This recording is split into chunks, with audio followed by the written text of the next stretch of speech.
بسم اللہ الرحمن الرحیم۔ السلام علیکم معزز طلبہ کرام، آپ سب کیسے ہیں؟ آج ہم نور الانوار کے سبق نمبر 54 کو پڑھیں گے، اور آج کے سبق کا عنوان ہے شوافی کی دو دلیلیں اور ان کا رد۔ آج کی ہماری عبارت وَأَمَّا الشَّافِعِي فَقَالَ تَارَةً سے شروع ہوتی ہے۔ آئیے سب سے پہلے عبارت پڑھ کے اس کا ترجمہ کرتے ہیں، اس کے بعد اس کی وضاحت کی طرف بڑھتے ہیں۔ مصنف علیہ رحمہ لکھتے ہیں وَأَمَّا الشَّافِعِيُّ فَقَالَ تَارَةً عَلَى سَبِيلِ التَّنَزُّلِ۔ بہرحال امام شافعی کبھی علی سبیل التنزل یہ کہتے ہیں کہ ان الفعل للوجوب کالامر، کہ امر کی طرح فعل بھی وجوب کے لیے ہے، لأنہ علیہ السلام شغل عن 4 صلوات یوم الخندق، اس لیے کہ نبی علیہ السلام خندق کے دن 4 نمازوں سے مشغول رہے، فقضاہن مرتبۃ، تو پھر ان تمام نمازوں کو بالترتیب قضا کیا۔ وقال صلوا کما رأیتمونی اصلی، تو پھر فرمایا کہ تم نماز پڑھو ایسی ہی جیسے کہ مجھے دیکھتے ہو۔ فجعل متابعۃ افعالہ لازمۃ لامتہ، پس آپ نے اپنے افعال کی متابعت کو اپنی امت کے لیے لازم قرار دیا۔ فاجاب عنہ المصنف بقولہ، تو ماتن نے اپنے اس قول سے ان کی اس دلیل کا جواب دیا کہ والوجوب استفید بقولہ علیہ السلام صلوا کما رأیتمونی اصلی لا بالفعل، اور جو وجوب مستفاد ہوا ہے وہ نبی علیہ السلام کے اس قول صلوا کما رأیتمونی اصلی سے مستفاد ہوا ہے، لا بالفعل، نہ کہ فعل سے مستفاد ہوا ہے۔ اذ لو کان الفعل موجبا لاتبعوه بمجرد رؤیت الفعل ولم يحتاجوا الى هذا القول اصلا، اس لیے کہ اگر فعل موجب للعمل ہوتا، وجوب کے لیے ہوتا، تو صحابہ کرام ضرور محض فعل کے دیکھنے سے ہی آپ کی پیروی کرتے، اور وہ اس قول کی طرف بالکل بھی محتاج نہ ہوتے۔ اور وقال تارۃ علی سبیل الترقی، اور امام شافعی امر وجوب کے لیے ہے اس حوالے سے علی سبیل الترقی، کبھی یہ کہتے ہیں ان الفعل قسم من الامر، کہ فعل جو ہے یہ امر کی ایک قسم ہے، لأن الامر نوعان، اس لیے کہ امر کی 2 قسمیں ہیں، قول و فعل، ایک قول ہے اور دوسرا فعل ہے۔ لأنه اطلق اللہ تعالی لفظ الامر على الفعل في قوله وما امر فرعون برشید، اس لیے کہ اللہ تبارک و تعالی نے لفظ امر کا اطلاق فعل پر اپنے اس فرمان میں کیا ہے، وما امر فرعون برشید، ای فعلہ، یعنی وما فعل فرعون برشید۔ اب لأن القول لا یوصف بالرشید وانما یوصف بالسدید، اس لیے کہ قول کو رشید کے ساتھ متصف نہیں کیا جاتا، البتہ سدید کے ساتھ متصف کیا جاتا ہے۔ فاجاب المصنف عنہ بقولہ، تو پس مصنف نے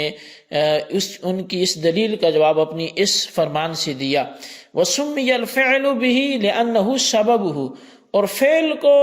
رشید کا نام دیا گیا اس لیے کہ یہ اس کا سبب ہے، ای سمی الفعل بلفظ الامر، یعنی کہ فعل کو لفظ امر کے ساتھ نام موسوم کیا گیا، لأن الامر سبب للفعل، اس لیے کہ جو امر ہے یہ فعل کا سبب ہے، فیکون من باب المجاز وانما الکلام فی الحقیقت، پس یہ مجاز کے باب میں سے ہوگا جبکہ ہمارا کلام وہ حقیقت میں ہے۔ جی طلبہ کرام، یہ ہمارے آج کے سبق کی عبارت اور اس کی وضاحت تھی۔ اب آئیے اس کی باقاعدہ توضیح و تشریح کی طرف بڑھتے ہیں۔ عبارت اور اس کا ترجمہ ہم نے کر لیا ہے۔ بعض اصحاب شافعی نے فعل کے موجب ہونے پر 2 دلیلیں ذکر فرمائی ہیں، یعنی فعل وجوب کو ثابت کرتا ہے، اس پر انہوں نے 2 دلیلیں تحریر فرمائی ہیں۔ مصنف ان کے جوابات بھی ذکر کر رہے ہیں۔ تو پہلی دلیل کا حاصل یہ ہے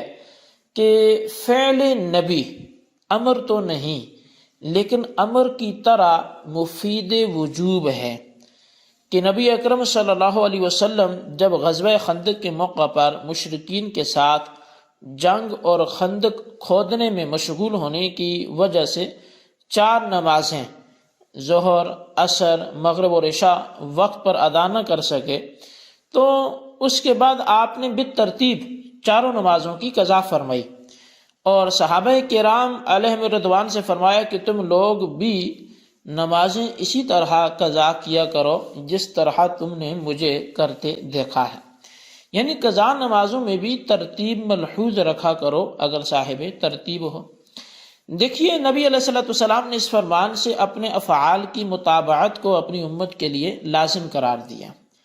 تو اگر فعل نبی موجب نہ ہوتا تو نبی علیہ الصلوۃ والسلام اپنے فعل کی متابعت کو اپنی امت کے لیے لازم قرار نہ دیتے،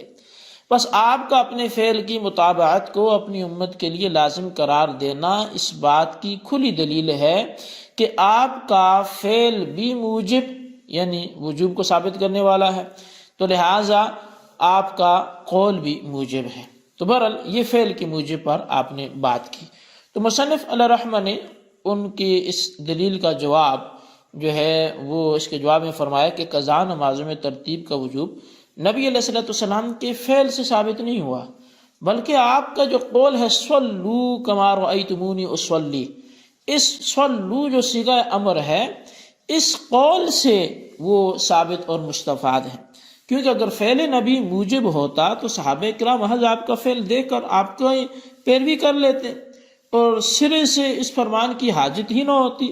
بس فعل کے بعد آپ کا صلو کما رأیتمونی اصلی فرمانا اس بات کی دلیل ہے کہ فعل سے وجوب ثابت نہیں ہوتا بلکہ قول سے وجوب ثابت ہوتا ہے۔ تو یہ ان کی ایک دلیل تھی۔ اور بعض اصحاب شافعی کی جو دوسری دلیل ہے اس کا حاصل یہ ہے کہ امر کی دو قسمیں ہیں، ایک قول ہے دوسرا فعل ہے۔ گویا فعل امر ہے اور امر وجوب کے لیے آتا ہے، لہٰذا فعل بھی وجوب کے لیے ہوگا، اور فعل کے امر ہونے کی دلیل یہ ہے کہ اللہ تعالیٰ نے اپنے قول وما امر فرعون برشید میں لفظ امر کا اطلاق فعل پر کیا ہے، جس کے معنی یہ ہوئے کہ فرعون کا فعل درست نہیں ہے۔ حاصل یہ کہ آیت میں امر فرعون سے مراد فعل فرعون ہے، اور فعل پر امر کا اطلاق کیا گیا ہے، اور اس اطلاق کی وجہ یہ ہے کہ آیت میں امر فرعون یعنی قول فرعون کو رشید کے ساتھ متصف کیا گیا ہے، حالانکہ قول رشید کے ساتھ متصف نہیں ہوتا، یعنی قول رشید کے ساتھ اس کی صفت نہیں لائی جاتی بلکہ سدید کے ساتھ متصف ہوتا ہے، البتہ فعل رشید کے ساتھ متصف ہوتا ہے۔ بس آیت میں رشید کا لفظ اس پر دلالت کرتا ہے کہ امر سے جو مراد ہے وہ فعل ہے۔ جب امر سے مراد فعل ہے تو معلوم ہوا کہ فعل بھی امر کی ایک قسم ہے، اور امر چونکہ وجوب کے لیے آتا ہے لہٰذا فعل بھی وجوب کے لیے ہوگا۔ اب یہ امام شافعی کی جانب سے دوسری دلیل تھی جو فعل کے وجوب کے لیے ہونے کی مقتضی تھی، جبکہ اس دلیل کا بھی رد کرتے ہوئے جواب دیتے ہوئے مصنف علیہ رحمہ نے فرمایا کہ آیت میں امر سے مراد فعل ہے، اور فعل کو لفظ امر کے ساتھ اس لیے تعبیر کیا گیا کہ امر فعل کا سبب ہوتا ہے، گویا سبب بول کر مسبب مراد لیا گیا، اور سبب کا اطلاق مسبب پر یہ بالکل جائز ہے، لہذا یہ مجاز کی قبیل سے ہوگا، اور یہاں بحث کیونکہ حقیقت میں ہے اس لیے اس آیت سے استدلال کرنا یہ کسی بھی طرح سے درست نہیں ہے۔ اور اگر اسی والے سے مزید جواب کی طرف بڑھیں تو دوسرا جواب یہ ہوگا کہ ہمیں یہ تسلیم نہیں ہے کہ آیت میں امر سے مراد فعل ہے، بلکہ امر سے مراد شان اور طریق ہے، یعنی فرعون کی شان اور طریقہ یہ درست نہیں ہے، یا امر سے مراد قول ہے، اور قرینہ سابقہ جملہ جو ہے فاتبعوا امر فرعون، اب یہاں جو فاتبعوا امر فرعون ہے تو یا یہ جو جملہ سابقہ ہے فاتبعوا امر فرعون کہ انہوں نے فرعون کی اس معاملے کی اتباع کی، تو کیونکہ یہاں امر سے مراد قول ہے، اور ترجمہ یہ ہے کہ لوگوں نے فرعون کے امر یعنی اس کی بات کی، ان چیزوں میں اطاعت کی جن کا فرعون نے لوگوں کو حکم دیا ہے، تو بعد کی جملہ وما امر فرعون برشید میں بھی امر سے قول مراد ہوگا۔ لیکن اس پر اگر یہ اعتراض ہو کہ قول لفظ رشید کے ساتھ متصف نہیں ہوتا، اور اس صورت میں قول کو لفظ رشید کے ساتھ متصف کرنا یہ لازم آتا ہے، تو اس کا جواب یہ ہوگا کہ قول کو رشید کے ساتھ متصف کرنا وصف شیء بے وصف صاحب شے کی قبیلہ سے ہے، یعنی کبھی شے کو صاحب شے کی صفت کے ساتھ متصف کر دیا جاتا ہے، جیسے عذاب علیم میں عذاب کو علیم کے ساتھ متصف کیا گیا، حالانکہ علیم صاحب عذاب یعنی جو معذب ہے یہ اس کی صفت ہے، درد تو اس کو ہوگا جس کو عذاب دیا جائے گا۔